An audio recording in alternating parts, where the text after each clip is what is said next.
நீங்கள் என்னை தெரிந்து கொள்ளவில்லை, நான் உங்களை தெரிந்து கொண்டேன். கர்த்தர் ரொம்ப கொஞ்சம் துக்கமாக அந்த வார்த்தை சொல்கிறார். நீங்கள் என்னை தெரிந்து கொள்ளவில்லை, நானும் உங்களை தெரிந்து கொண்டேன். ரொம்ப பேர் பார்த்தா நீங்க யாரு கேட்டா நான் கிறிஸ்தவன் என்று சொல்வார்கள். ஆதி கிறிஸ்தவர்கள் என்பார்கள், பரம்பரை கிறிஸ்தவர்கள் என்பார்கள். கிறிஸ்து தான் தெய்வம் என்று உண்மையாய் வணங்குவார்கள். அதன் அடிப்படையில் போதும், வேதத்தை வாசிப்போது, பைபிள் படிப்பதெல்லாம் கிறிஸ்தவ வாழ்க்கையை நினைத்துக் கொண்டிருக்கிறார்கள். அப்படி இருந்தும் முழுமையாக எத்தனை பேர் அவரை அறிந்து கொள்ளாமல் இன்னும் இருக்கிறார்கள். நான் ஆண்டவர் சொல்கிறார், நானும் உங்களை தெரிந்து கொண்டேன். ஒரு அல்லேலூயா.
மறந்து விட்டார்.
உங்களை தெரிந்து கொண்டேன்.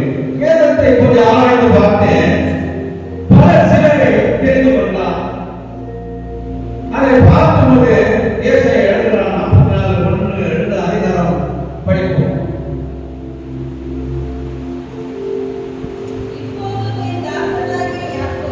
இப்பொழுது என் தாசனாகிய யாக்கோபே, நான் தெரிந்து கொண்ட இஸ்ரவேலே. யாக்கோபை தெரிந்து கொண்டார். தெரிந்து கொண்டவர் யார்? எப்படிப்பட்டவர் என்றால் 2ஆம் வசனத்தில் சொல்றாரு, உன்னை உண்டாக்கினவர், தாயின் கர்ப்பத்திலே உன்னை உருவாக்கினார். அவர் பாருங்க, யாக்கோபை தெரிந்து கொள்வது இந்த உலகம் உண்டாகும் முன்பே யாக்கோபை தெரிந்து கொண்டார். கர்த்தர் ஒருவரை தெரிந்து கொள்கிறார் என்றால் அதில் ஒரு காரணம் இருக்கும். யாக்கோபை தெரிந்து கொள்வதற்கு ஒரு 12 சந்ததிகள் வர வேண்டும். அந்த சந்ததிகள் பலகி பெருக வேண்டும் என்பதுதான் கர்த்தருடைய சித்தம். அதனால்தான் ஆதியாகமம் 36:28 அதிகாரம் பார்க்கும்போது, இப்பொழுது அவர் உன் பேர் இனி யாக்கோபு சொல்லப்படாமல் இஸ்ரவேல் என்று சொல்லப்படும். அல்லேலூயா. அந்த வேத ஜனங்களுடைய பெயரை நாம் இப்படி தெரிவித்துக் இஸ்ரவேல் ஜனங்களை தான் நாம் அழைக்கிறோம். இஸ்ரவேல் தேசம் என்பதும் இங்கே நமக்கு வந்திருக்கிறதை பார்க்கிறோம். கர்த்தர் யாக்கோபை தெரிந்து கொள்வதற்கு காரணம் இதுதான். நெகேமியா 9:2 பார்க்கும்போது, ஆபிரகாமை தெரிந்து கொண்டு அவனை ஊரிலும் கல்தேயர் பட்டணத்திலே கொண்டு வந்து அவனுக்கு ஆபிரகாம் என்று பெயர் வைத்தார். ஆபிரகாமை தெரிந்து கொள்வதற்கு இன்னொரு காரணம் உண்டு. அதை இஸ்ரவேலுக்கெல்லாம் தகப்பனாக தெரிந்து கொண்டார். சங்கீதக்காரன் எழுதினார் 178:70 பார்க்கும்போது, தம்முடைய தாசனாகிய தாவீதை தெரிந்து கொண்டு ஆட்டு தொழுவங்களில் இருந்து அவனை எடுத்தார். அல்லேலூயா. தாவீதை தெரிந்து கொள்வதற்கு ஒரு நோக்கம் உண்டு. அதே 1 சாமுவேல் 16:1 அதிகாரம் பார்க்கும்போது, அவனை ராஜாவாய் தெரிந்து கொண்டார். அல்லேலூயா. பவுலை தெரிந்து கொண்டார்.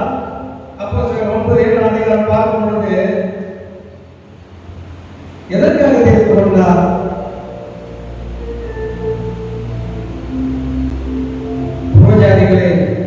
புரஜாதிகளுக்கும் ராஜாக்களுக்கும் இஸ்ரவேல் புத்திரர்களுக்கும் என்னுடைய நாமத்தை அறிவிக்கிறதுக்காக நான் அவனை தெரிந்து கொண்ட பாத்திரமாக இருக்கிறான். அல்லேலூயா. இப்படி ஆண்டவர் பலரை தெரிந்து கொண்டார். யாக்கோபை தெரிந்து கொண்டு அந்த ஜனங்களை பெருக்கம்படி செய்து அந்த ஜனங்களுக்கு தகப்பனாய் ஆபிரகாமை நிறுத்தினார். அந்த ஜனங்களை நடத்துவதற்கு ராஜாவாய் தாவீதை நிறுத்தினார். அந்த ஜனங்களுக்கு சுவிசேஷம் சொல்லபடிக்கு பவுலை தெரிந்து கொண்டார். அதே போலதாக என்னையும் கர்த்தர் தெரிந்து கொண்டார். எனக்கு தெரிந்து கொண்ட பவுலுடைய தாய்க்கு தெரியாது, தகப்பனுக்கு தெரியாது, என்னோடு பிறந்த சகோதரனுக்கு தெரியாது, எனக்கு தெரியாது.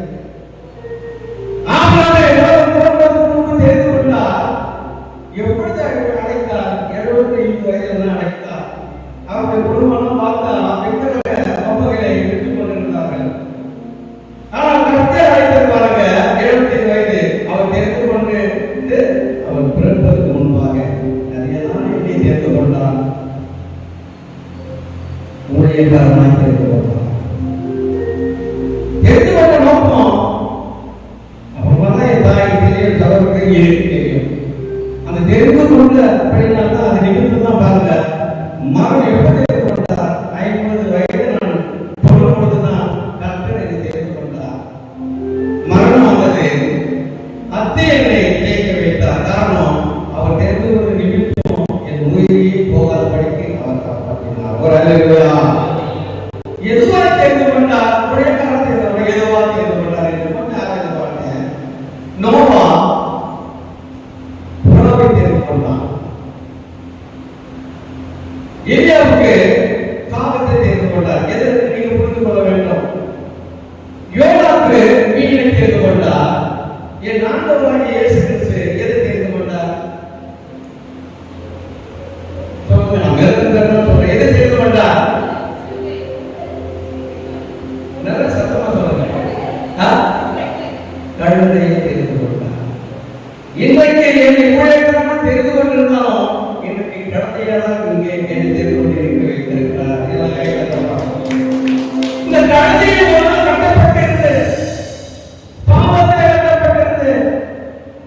என் வீட்டுக்குள்ளே என் சகோதரனை அனைவரும் படித்திருந்தாலும் நான் படிக்கவில்லை. சகோதரனுக்குள்ளே அலுவலகமாக இருந்தேன். என் தாய் தகப்பனுக்கு நான் வெறுக்கப்பட்டவனாக இருந்தேன். ஆனால் ஆண்டவர் இந்த உலகம் தோன்றுவதற்கு முன்பே என்னை தெரிந்து கொண்ட காரியம் எனக்கு தெரியாது. ஒரு அல்லேலூயா. ஆனால் அழைத்தது 50 வயதில் அழைத்தார். அந்த கட்டுரை எழுந்து என்னை விடுதலையாக்கினார். இந்த கழுதையும் பேச தெரியாத கழுதை ஒரு ஹோட்டலில் கூட தோசை கேட்கிறது உண்மையா? ஏன்னா படிக்க தெரிந்து எழுத்து தெரிந்துவாய் நான் ஆபரேஷன் செய்தார்கள்.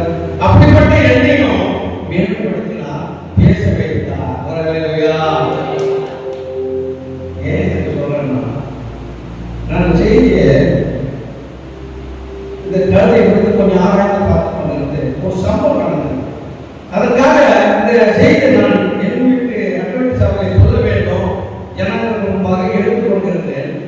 எடுத்துக்கொண்டு கீழே இருக்கும்போதுதான் என் சகோதரன் நீ வருகிற என்று கேட்டார். கத்தப்பறைப்பார் பொருத்தமாக நான் வரேன் என்று சொன்னேன். இன்று கூட ஒரு சில பண்ணுவதற்கு வேற சொல்லலாம். என் மனைவியை நான் வரேன் ஒருவேளை கற்று தெரிந்து கொண்டிருந்தால் இது ஒரு ஆர்வமாக இருக்கலாம். ஒரு அல்லேலூயா என்று நானும் யோசித்து கரெக்டாக அழைத்தார். நான் என்ன செஞ்ச இந்த சீலை தேர்வு நாட்களிலே பெரிய வேலைக்கு முன்பாக ஒரு வேலை வந்து பேசவில்லை. அதை நான் பேச வேண்டும். அன்றைக்கு காலையிலிருந்து எனக்கு சாயந்தரம் வரைக்கும் ஒரு போகணும். மதுரிலிருந்து போனேன், பெரப்பாடிலிருந்து போனேன், வேசப்பாடிலிருந்து போனேன். என் கூட இருக்கிற நண்பன் ஒரு ரூபாய் ஏமாற்றி விட்டார்.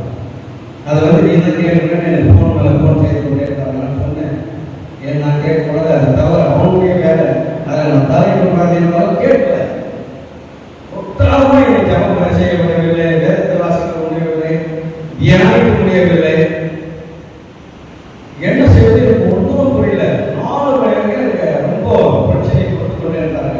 நீங்கள் பேசு உன் நண்பர் தானே சொன்னா கேட்பாரு என்று சொன்னாங்க. 4 மணிக்கு என் நண்பன் சொன்னேன், இதுவரை நீ ஏதோ ஏமாற்றி வந்திருக்கிறேன் வந்துக்கிறாங்க எல்லாம் வந்துக்கிறாங்க சொல்ல முடியாது. அவங்க மிக அவன் தாராளமாக தான் பேசினான். அவன் பேசிக்கொண்டே இருக்கிறான். நான் சொல்றேன், நான் என்ன சொன்னாங்க சொல்ல வந்ததுக்கு அவன் பாட்டுக்கு சொல்லி பேசிக்கிட்டே இருக்கான். பேசிட்டு கடைசியாக சொன்னான், உன் பிள்ளைகளுக்கு கல்யாணம் தான் வருவாங்க, இதோட நீ இல்லை உன் மறந்து காட்டேன். நான் சொன்னேன், நீ எவ்வளோ நான் பேசுகிறேன், நீ என் நண்பன், நீ சேர்த்துக்கிறா இதோட என் பிள்ளைகள் கல்யாணத்தோட போகணும். நானும் போகணும் போனேன் வச்சுட்டு 5 ஆயிரம் போலீஸ ஆலயத்தில் போனேன். செய்தி கேட்சமனை தோட்டத்தை குறித்து பல செய்திகளை எடுத்து ஒரு 20 நிமிடம் தான் பேசிக்கிட்டேன். பேசிக்கிறேன் ஏதோ ஒரு கை என் தலையில் எழுதப்பட்ட காரியெல்லாம் அணிப்பது போல தடுமாற்றத்தில் வந்தது. உண்மையை சொல்லப்போன எல்லாருக்கும் என்ன பேசுவதே தெரியல, தடுமாற்றல. அதை நம்ம பகுதியில் பல முறை செய்து கொடுக்கிறேன். என்னால் முழுவ புரியவில்லை, தடுமாற்றம். என் சகோதரர் கீபோர்டு ஆசிரியர் அவரை பார்க்கிறேன், சுத்தமாக இருக்குது. வரல ஒரு வார்த்தை ஒரு வருஷம் தான் எனக்கு ஞாபகம் என்று சொன்னேன். நீ ஒரு சிலுவை பாட்டு பாட ஞாபகம் வரேன். சரி எல்லாம் ஞாபகம் சொல்லிட்டு ஒரு சிலுவை பாட்டு பாடிக்கொண்டே இருந்தாரு. பாஸ்டர் 3 மணி நேரம் வந்தாங்க. நான் பேசுனது 20 மணி நேரம். எவ்வளோ வேதனை வருது. ரொம்ப அவமானமா இருந்தது, வேதனையா இருந்தது. அவ்வளவு ஜெபித்து பார்த்தேன். ஆண்டவர் ஒரு வார்த்தை எடுத்த ஒரு வாசம் மீதா 6-8 வருஷத்தை சத்தம்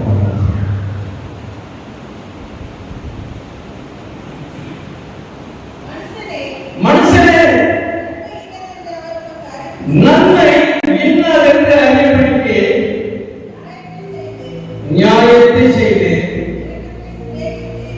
நியாயம் செய்து அது தவறல்ல. இரக்கத்தை செலுத்து அது தவறல்ல. ஆனால் ஒரு காரியத்தை மறந்து விட்டாயே என்று சொன்னார். உன் தேவனுக்கு முன்பாக மனத்தாழ்மை நடப்பதை அல்லாமல் வேற இந்த வசனத்தை என்னை நினைத்தார். ஊழியக்காரன் என்பது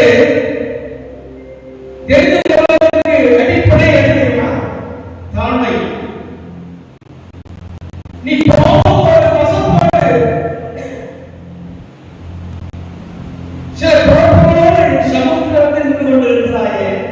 அது மட்டுமல்ல, அந்த 6 மணி ஆகும் யோசித்து பார்த்தேன். தியானிக்கவில்லை, ஜபம் பண்ணவில்லை, என்ன செஞ்சுட்டு பேசுகிறேன் சொல்லுவது எனக்குள்ள ஒரு மனசாட்சி பேசுகிறது. இப்போ உனக்கு தான் மனப்பாடமா வரமே பெருமை. ஆண்டவர் அடித்தாரே உன்னை கடுமையாக நான் தெரிந்து கொண்டேன். நீ கட்டப்பட்டிருந்தால் உன்னை எவ்வளவு மதிக்காமல் அவமானப்படுத்துகிற காட்சிகளெல்லாம் நீ சிறு வயதிலிருந்தே பார்த்தார். உன்னை கட்டை அவித்து உன்னை பேச மணிக்கு மேன்மையாக வைத்தேன். இதற்காக நீ தாழ்மையை பார்த்த. நீ நான் என்னத்தை கேட்டேன்? நீ மனிதருக்கு முன்பாக, நண்பருக்கு முன்பாக, சொந்தத்துக்கு முன்பாக நீ தாழ்மை நடப்பதை இல்லாமல் நான் எதை கேட்டேன் என்று ஆண்டவர் மீண்டும் அந்த கழுத்தை போல கட்டி போட்டான், அவமானப்படுத்தினார். இன்றைக்கு இதுதான் செய்தி. கர்த்தர் நம்மை கட்டிய தெரிந்து கொண்டிருக்கிறார். சகோதரி சகோதரனே, கடைசி காலத்தில் வாழ்ந்தவர்கள் இருக்கிறோம். கிறிஸ்தவ சிஸ்டர் சகோதரி சகோதரி யாரா இருந்தாலும் அவர்கள் சொல்லணும், சாட்சி ஆகணும். உன்னுடைய தாழ்மை கர்த்தருக்கு அது வெளிச்சத்தை காட்ட வேண்டும். ஒரு அல்லேலூயா. நீ தாழ்மையில நடப்பதை தேவன் விரும்புகிறார். சவுலுக்கு பாருங்க, அபிஷேகத்தை எடுத்துட்டாரு. யார் போட்டாரு? தாவீது போட்டாரு. அவனுக்குள்ள என்ன ஆவி வந்தது? பொல்லாத ஆவி வந்தது. இந்த பொல்லாத ஆவி விரட்டுவதற்காக யாராவது தேவனை வாசிப்பதற்காக அது சொல்வதை பாருங்க. ஒரு வேலைக்காரனா அவனை குறித்து சான்ஸ் கொடுக்கிறான். 1 சாமுவேல் 16:18 வாசிக்கிறான். அப்பொழுது அந்த வேலைக்காரனில் ஒருவன் அல்லேலூயா அல்லேலூயா அல்லேலூயா.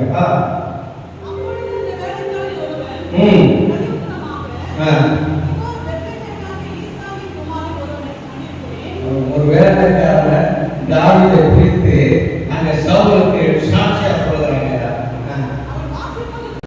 அவன் வாசிப்பதிலே தெரிந்தவன், பராக்கிரமசாலி, யுத்த வீரன், காரிய சமர்த்தன், சௌந்தரிய உள்ளவன்.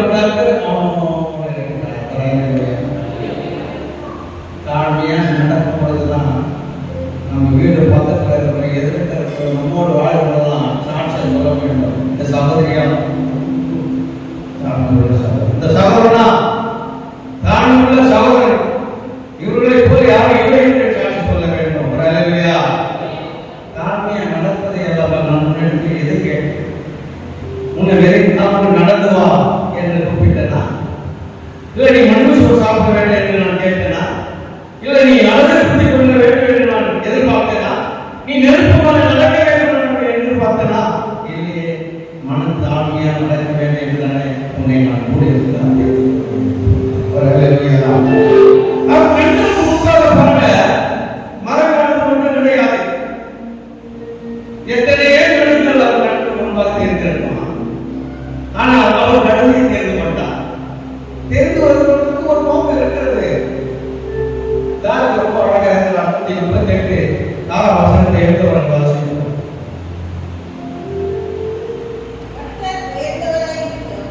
கர்த்தர் பாருங்க, முக்கோடி தேவர்கள் உண்டு என்று சொன்னாலும் அவருக்கு மேலாக உயர்ந்தவராக இருந்தாலும் யாரும் வந்து பார்க்கிறாங்க? தாழ்மை உள்ளவரை வந்து பார்க்கிறார். நீ தாழ்மையை நடக்க வேண்டும். சில நேரங்களில் மனஸ்தாபப்படும். ஆண்டவர் எங்க இருக்கிறார் என்கிறா. சின்ன பிரச்சனை, சின்ன வேலை, சின்ன விளைவுகள் வரும்போது நம்ம சொல்வது உண்டு. நான் எங்க ஓடி ஓடி வரோம், கடந்தான் வாங்கிடும். நம்ம ஒழுங்கு இல்லை. சில நேரங்கள் கொஞ்சம் கடினமா பேசுகிறோம். அதுக்கு காரணம் நம்மை நோக்கி பார்க்காமல் இருப்பதற்கு காரணம் என்ன? ஜபம் இருக்கிறது, மணிக்கணக்கில் ஜபம் இருக்கிறது. எப்பொழுது ஆலயம் தெரிந்ததுனால வர நல்ல சான்ஸ் சொல்ல பாட்டு பாடுற, வேத வாசிப்பதில் முன்னோர்கள் ஆகவில்லை. அது 20 முதல் வாசிக்கிற நல்ல ஞாபகம் சக்திதான். ஆனா அப்போ சின்ன சட்டை அதில் தாழ்மை வெளிப்படுத்துகிறாயா? பார்க்காமல் இருப்பதற்கு, தேவனை நோக்கி பார்க்காமல் இருப்பதற்கு காரணம் என்ன? காரணம் இல்லை. கத்தி எழுதுற படிக்க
உயர்த்துகிறவன் எவனும் தாழ்த்தப்படுவான். தன்னை தாழ்த்துகிறவன் உயர்த்தப்படுவான். ஹல்லேலூயா சொல்லமா. பெரிய செய்தவன் ஆண்டவரோட செய்தவன் தேவையில்லைங்க. பெரிய பெரிய ஊழியர்கள் வந்து சொல்லணும் அதெல்லாம் கிடையாது. நான் ஒரே ஒரு சிம்பிளா சொல்றேன். தாழ்மையானது உன் தாழ்மையை நோக்கம் ஆண்டவர் பார்க்கிறார். எப்படிப்பட்ட ஜபவீரன், எப்படிப்பட்ட பெரிய பிரசிக்காரோ யார் உயிரோடு எழுப்புகிறோம் தவா அவள் அதை நோக்கி பார்த்தது கிடையாது. நீ தாழ்மை பண்ணும்போது கர்த்தர் அவர்களை விட்டு உன்னை நோக்கி பார்ப்பார்.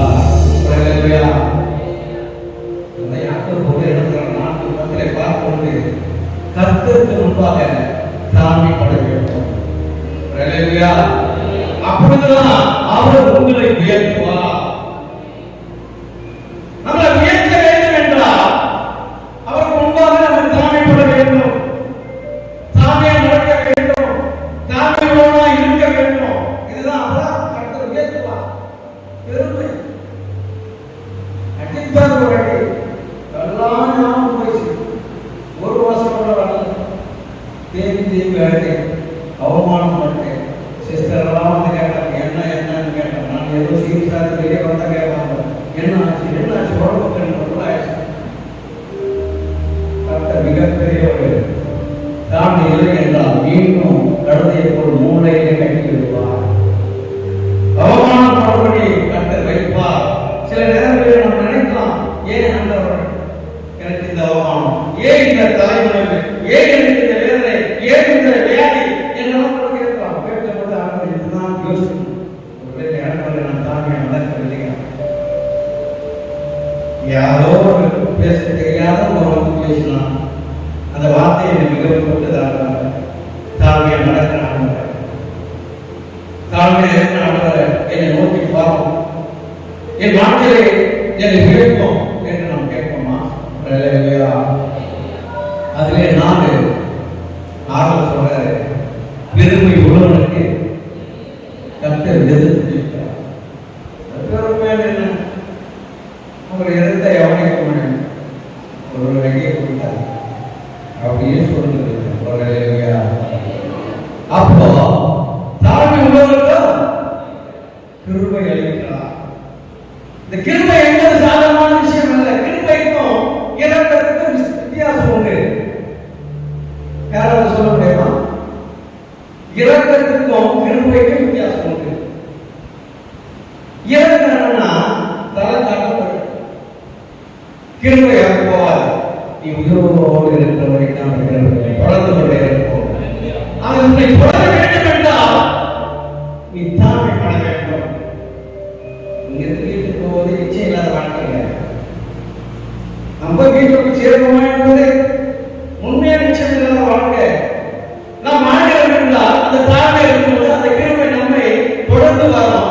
எப்படிப்பட்ட ஆபத்து விபத்தோ கண்ணுக்கு தெரியாமல் கூட இருக்கலாம். எல்லாவற்றையும் அந்த கிருபை தாங்கி கொண்டு அதை தடுத்து கொண்டு இந்த வீட்டுல கொண்டு போய் சேரும். ஒரு அழகையா ஜபம் பாருங்க, எப்படிப்பட்ட ஜபம் எடுத்தாலும் எதிரையும் நன்மை செய்வதா, ஜபிப்பதா, துதிப்பதா, ஆராதிப்பதா, அந்த தாழ்மையை முதலே வெளிப்பட்டு கர்த்தர் ஒரு பிரகாசத்தை, ஒரு அபிஷேகத்தை கர்த்தர் கொடுப்பார். ஒரு அழகையா அதனால்தான் 2 நாளாகும் 7:14 அதிகாரம் சொல்லுது.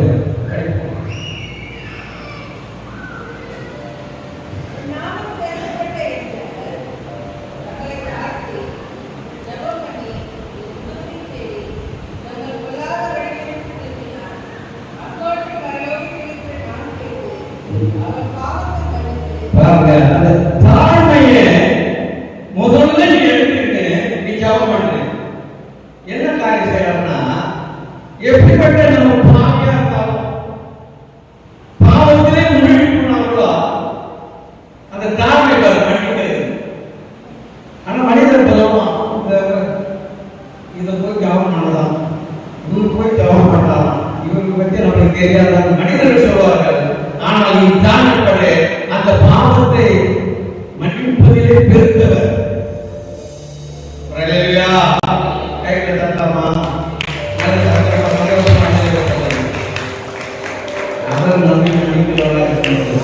அந்த மன்னிப்பு எங்கே வருகிறது? யார் இருந்து வருகிறது? அந்த தாழ்மை இருந்து வருகிறது. அப்பதான் தேசத்தை செழுமையாய் மாற்றுவார். அல்லேலூயா. உன் குடும்பம் செழிக்க வேண்டும்.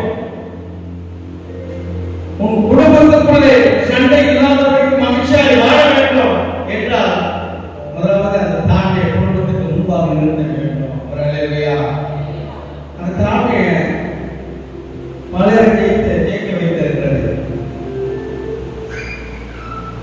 ஒன்று ராஜாக்கள் 21:29 வாசித்து பார்த்தா ஆகாப் என்ற ராஜா, அவன் மனைவி பேரு இசைபேல். இந்த இருவரும் அந்த இஸ்ரவேல் தேசத்திலே விக்கிரகங்களிலே முழுகி போனார்கள். விக்கிரகத்தின் மேடைகளை கட்டினார்கள், பலி செலுத்தினார்கள், நெருப்பு மரம் நடந்தார்கள், தேவனுக்கு கோபத்தை உண்டாக்கினார்கள். தேவன் பெரிய தீர்க்கதரிசியை அனுப்பி தேசத்தை அடைத்து போட்டார். அல்லேலூயா. இப்படி எல்லாம் நடந்து கொண்டு இருந்தோம். இன்னும் ஒரு சம்பவம் நடக்கிறது. அந்த ஆகாப் பக்கத்துல பார்த்தான் திராட்சை தோட்டம், அங்க நாற்பது தோட்டம். அது போன அப்ப கேட்கிறான், இந்த தோட்டத்தை கொடு, உனக்கு நான் பணம் தரேன், இதுவே மேன்மையான திராட்சை தோட்டத்தை தரேன், கொடு, நான் ஆகாத சொல்றான். என் முன்னோர்களுடைய தேசத்தை, அதான் முன்னோர்கள் சுதந்திரத்தை நான் உங்களுக்கு தர மாட்டேன் என்று சொன்னான். இதை நிமித்தம் போறான். மொத்தமா மனசரிப்போடு போய் வீட்டுக்கு படுத்து கொண்டு இருக்கிறான். அவன் மனைவி ஒரு ஆயிரம் என்ன ஏன் சொல்ற, ஏன் சாப்பிடாம இருக்கணும்னா கேட்கிறான். சொல்றேன், இவ்வளவு நான் தோட்டத்தை கேட்டேன், திராட்சை தோட்டத்தை தர மாட்டேன். நீ யார்? நீ மிகப்பெரிய ராஜா அல்லவா? அந்த தோட்டத்தை நான் தருகிறேன், நீ போய் சாப்பிட்டு முடிச்சுட்டு இரு என்று சொல்லிட்டு ஒரு திட்டத்தை வகுக்கிறான். இன்றைக்கெல்லாம் பார்த்தா 2 பேர் சாப்பிட்டுருந்தாங்கன்னா அவங்களை கொண்டு போட்டுக்கலாம். அப்ப அந்த உபவாசத்தையும் அறிவிக்கிறார்கள். இந்த உபவாசத்திற்கு தேவனுக்கும் ராஜாவுக்கும் விரோதமாக இருந்தாங்க என்று சொல்லி அவர் கொண்டு வந்து 2 பேர் சாட்சியோடு அவனை கொடுக்கிறார்கள். இப்பொழுது எசேக்கியேல் போறான், நீ போ, அந்த நாமத்தின் சேர்த்து போயிட்டான், அந்த திராட்சை தோட்டத்தை எடுத்துக்கொண்டு இருக்கிறான். இப்ப சந்தோஷமா போகும்போது ஆண்டவர் ஏற்கனவே கோபத்தில் கொலைக்கு பார்த்தோம், இன்னும் கோபம். ஆண்டவர் எலியாவை எழுப்பினார். எலிவா அவரை குறித்து அவன் குடும்பத்தை குறித்து சொல்கிறான். உன் குடும்பத்துக்குள்ளே இப்படிப்பட்ட சாபம் வரும் என்று சொல்லப்பட்டு அவன் செய்த காரியம் என்ன தெரியுமா? அதில் 27ஆம் வசனத்தை வாசிக்கிறோம். ஆகாப் இந்த வார்த்தைகளை கேட்டபொழுது முதலாவது பாருங்க, வஸ்திரங்களை கேட்டான், தன் சரீரத்தை எடுத்து போட்டுக்கொண்டு உபவாசம் பண்ணினான். எல்லாம் காரியம் செய்தான். கடைசியா ஒரு காரியத்தை செய்தான். வீட்டு நம்ம படிப்போம். இந்த காரியம் செய்தது எலியா சொல்லிட்டு திரும்பலாம். கர்த்தர் எலியாவை மீண்டும் பேசுறாரு.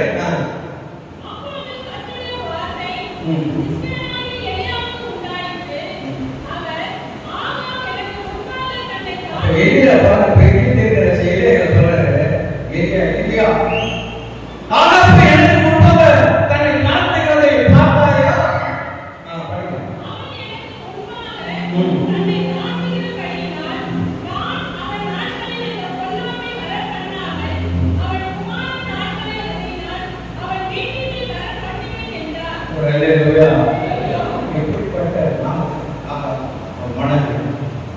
கர்த்தருக்கு அருள்படுவார்கள், விக்கிரகங்களை முழுகி போவார்கள், பல விக்கிரக மேடைகளையும் வழிகளையும் அந்த நெருப்பமெல்லாம் நடக்க பிள்ளைகளும் நடக்க வைத்தான். அப்படிப்பட்டவனை தேவன் பாருங்க, அது மட்டுமல்ல கொலை. அவன் எப்படிப்பட்டவனாக இருந்தான் என்று சொல்கிறது. 25ஆம் வசனத்தை வாசிப்பாரு.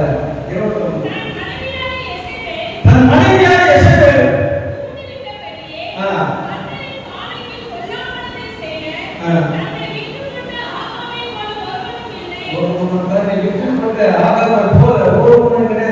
மனைவி தூண்டிவிட்டான். பயங்கரமான அவளை தூண்டிவிட்டு கொலை செய்ய வைத்தான். ஆனாலும் அவளை தாமிப்பார் கர்த்தர் மறக்கும்படி செய்தது. தாமிக்கு எவ்வளவு பவர்! நீ பாவத்தை செய்தால் மன்னிக்கிறார் ஆண்டவர். அந்த தாழ்மை பொழியும். அவர் மறக்கிறவர்கள் தண்டனை இருக்கும்.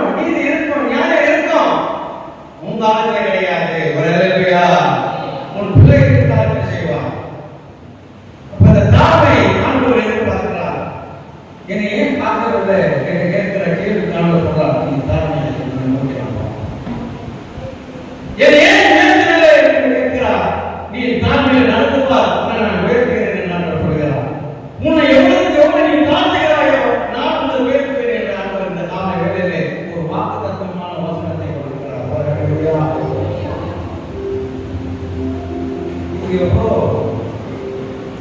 சில காரணமா இருக்க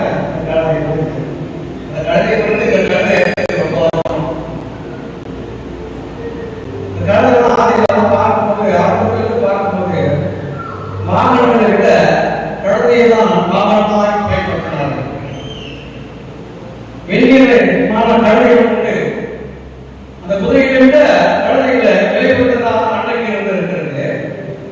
ஞாயிற்றுக்கிழமை 5:10 படிக்க வேண்டாம், மேலே கழுதை கூட எழுதப்பட்டிருக்கிறது. இப்படி பலவிதமான கழுதைகள் இருக்கு. அந்த கழுதைகள் பார்க்கிற ராஜாக்கள், பெரிய பெரிய தீர்க்கதரிசிகள், பெரிய பெரிய ஊழியர்களெல்லாம் பயணம் செய்த கழுதை. சில இடங்களிலோட பாருங்க, போட்டோ பார்க்கும்போது கழுதை போட்டோ வச்சிருப்பாங்க, பார்க்குறீங்களா? அது கீழே ஒரு வாசனை இருக்கு. என்ன வாசனை இருக்கும்? என்னைப்பா உனக்கு யோகமா வரலையா? அப்பதான் நான் தண்ணி அடிச்சுட்டு போட்டோ சாப்பிடுறேன். என்னன்னா இதெல்லாம் நான் கழுதையை பார்த்து இந்த கழுதை பேசுறது உண்டு. ஆனா உங்களுக்கு தான் இந்த கழுதை கேட்கும் உண்மை தான் வரலையா? வேற யாரையும் பார்த்தா கழுதையை பார்க்கறது யோகம் வந்தது. கழுதையா இருக்கிற நம்ம சகோதரர்கள் சகோதரர்கள் ஆண்கள் எதிர்பார்த்து தெரியுமா? இந்த சிஸ்டர் வர வேண்டும், அவங்க காண்பது தான் எனக்கு ஆசை. அவங்க ஜபம் பண்ணாதான் எனக்கு நல்ல ஒரு பலன் தருகிறது. அவங்க முகத்தை பார்க்கணும், இதை பார்த்தா எனக்கு அவங்க யோகம் பண்ணுன்னு சொல்லணும். ஒரு அல்லேலூயா. அன்றைக்கு ஆதியாகமம் 36:24 பார்க்கும்போது படிக்க வேண்டாம். ஆனாலும் என்பவன் கருத்துக்களை வைத்துக் கொண்டிருந்தான், போகிற கருத்துக்களை கண்டுபிடித்தான். யோகம் வந்தது. 1 நாளாகமம் 9:3-27 பார்க்கும்போது நானாவும் போன கருத்தையை சோன் தேடி போனா யோகம் வந்தது, ராஜாவானான். என்ன நம்ம 22 பார்க்கும்போது பாலத் ராஜா தீர்க்கதரிசி பீலையாவை கூப்பிட, பெரிய பெரிய ஆட்களை, கனவான்களை, பிரபுக்களை அனுப்பலாம் சபிக்கும்படிக்கு. பீலையை கருத்துக்கு மிகப்பெரிய கோபம். ஒரு தூதரை பட்டியல் கூட அனுப்புகிறார். இங்க பாருங்க சமானம். கழுதை என்று நம்முடைய சேலமா நினைக்க வேண்டாம். கர்த்தர் கழுதைகளை முன்பே தெரிந்து கொண்டார். எப்படி நம்மை உண்டாவதற்கு முன்பு தெரிந்து கொண்டாரோ கழுதையை தெரிந்து கொண்டார். கழுதைக்கு எத்தனை வேண்டிகளை கொடுத்தார் என்பதற்காக இதை சொல்கிறேன். ஒரு அல்லேலூயா. தீர்க்கதரிசி வரைகிற மிகப்பெரிய தீர்க்கதரிசி பீலையா. அவன் இன்னொரு ஒரு நட்சத்திரம் தோன்றும், செங்கல் உதிக்க வேண்டும்லாம் ஆண்டுகளுக்கு முன்பே, எத்தனையோ ஆண்டுகளுக்கு முன்பு தீர்க்கதரிசனம் சொல்லப்பட்டவன் பீலையா வருகிறான். ஒரு தூதர் பட்டியலோடு இருக்கிறான். பீலையா கண்களுக்கு கர்த்தர் காக்கவில்லை. அற்பமாய் இருக்கின்ற கழுதைக்கு கண்களை இருந்தால் தூதரை பார்த்தது. அதை என்ன செய்து விலைக்கு வயலுக்கு போனது. இவன் பீலையா ஒரு அடி அடிக்கிறான். மறுபடியும் கழுதை 2 பக்கம் சுவர் உள்ள ஒரு திராட்சை தோட்டம் வழியாக போகிறது. அப்போ அவனுடைய காலெல்லாம் தெரியபடி இருக்கும் பொழுது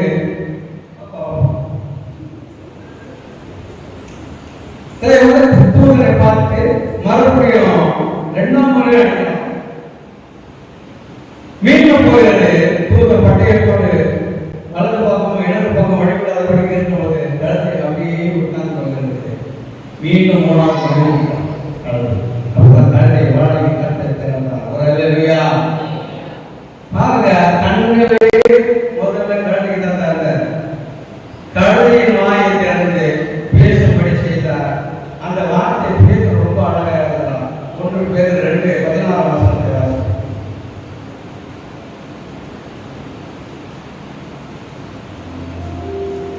சீக்கிரம்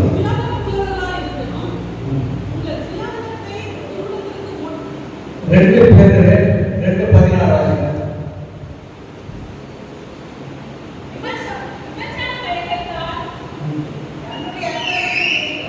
தன்னுடைய அக்கிரமங்களை நிமித்தம் அவன் தண்டிக்கப்பட்டான். பாருங்க, பேசாத விருந்து கூட மனுஷ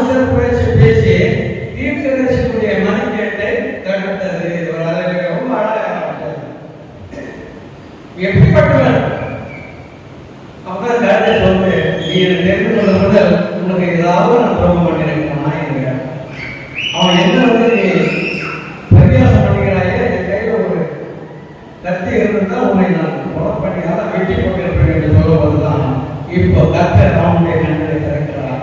தூதனை பார்க்கிறான். ஒரு அல்லேலூயா. இப்போ தூதன் அதே நேரம் சொல்றாரு, கழுத்தை மட்டும் 3 முறை விலகவில்லை என்றால் கழுதை விட்டிருப்பேன், உன்னை கொண்டு போட்டிருப்பேன். ஒரு அல்லேலூயா. அப்போ தீர்க்கதரிசி பார்க்க காப்பாற்றினதே கழுதை தாங்க.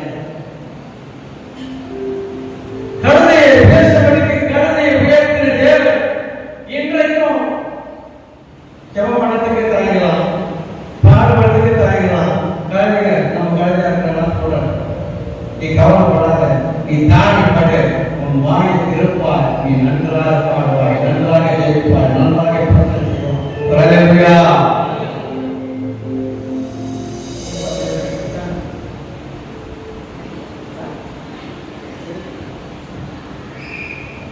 கர்த்தர் கழுதை ஒவ்வொன்றும் கழுதை செய்யலாம்.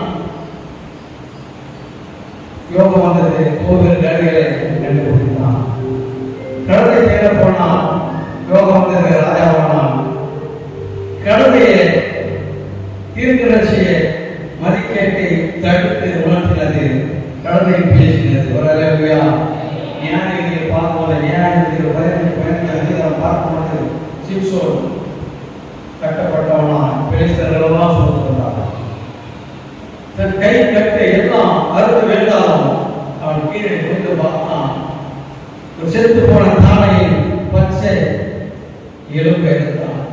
தானை எலும்பு எடுத்தான். எத்தனை பேர் கொண்டு போட்டான்? 1000 பேர்களை கொண்டு போட்டான். அடுத்த தானே ஏன் என்ன சொல்லுவாங்க, இருந்தாலும் செத்தாலும் அடுத்தவங்க கழுதையாக இருந்தாலும் அது மீன்ஸ்தான், செத்தாலும் அதுக்கு பிறகுதான். வேதத்தை யாருக்கு பார்க்க வேண்டும்? செத்து போன கழுதை எலும்புகளுக்குள்ள பலத்தை அபிஷேகத்தை கொடுத்து 1000 பேர் கொல்லப்படி செய்தார். 2 ராஜாக்கள் 13-21 21 எலியா எலிசா மரணம் அடைந்தான்.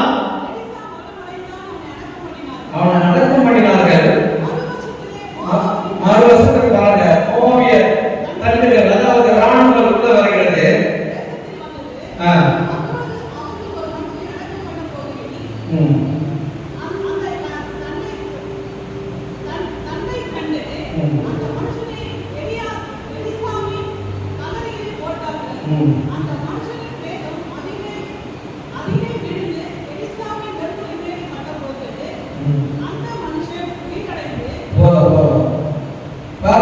மனுஷன் செத்து போன உடனே தூக்கி கொண்டு வருகிறார்கள். மோவாபு தேசம் ராணுவம் உள்ள வருகிறது. இதை பார்த்து பயத்தில் என்ன பண்ணாங்க, அந்த அவங்க செத்து போன பாடிய எலிசா அந்த தலைகளை போடும்பொழுது எலிசாவுடைய எலும்புங்க, செத்து போன எலிசாவின் எலும்பு, இவன் செத்து எலும்பு இவனுடைய தைரியம் படுத்துகிறார்கள்.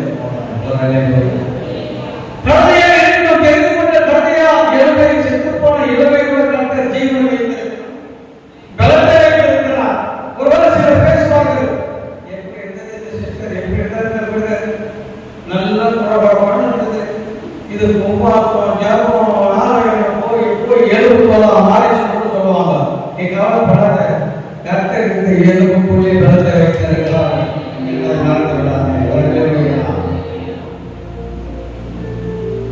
எளிய நாட்களில் எலிசா நாட்களிலே பார்க்கும்போது சமாரியா மிகப்பெரிய பட்டம்.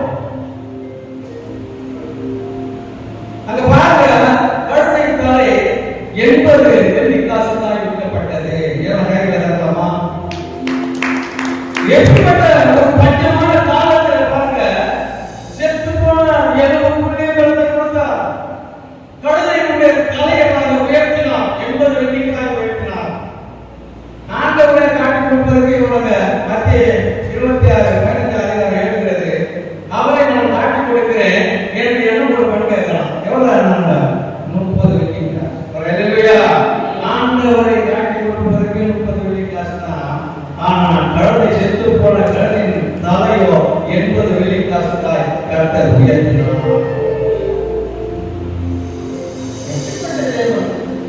இந்த கழுதையின் தலைதான் மாற்றினமாக நாட்டு ஆளா இருந்த தேவன் மீட்டார். யாத்திராகமம் 13 அதிகாரத்தை சீக்கிரமாக வாசிப்போம்.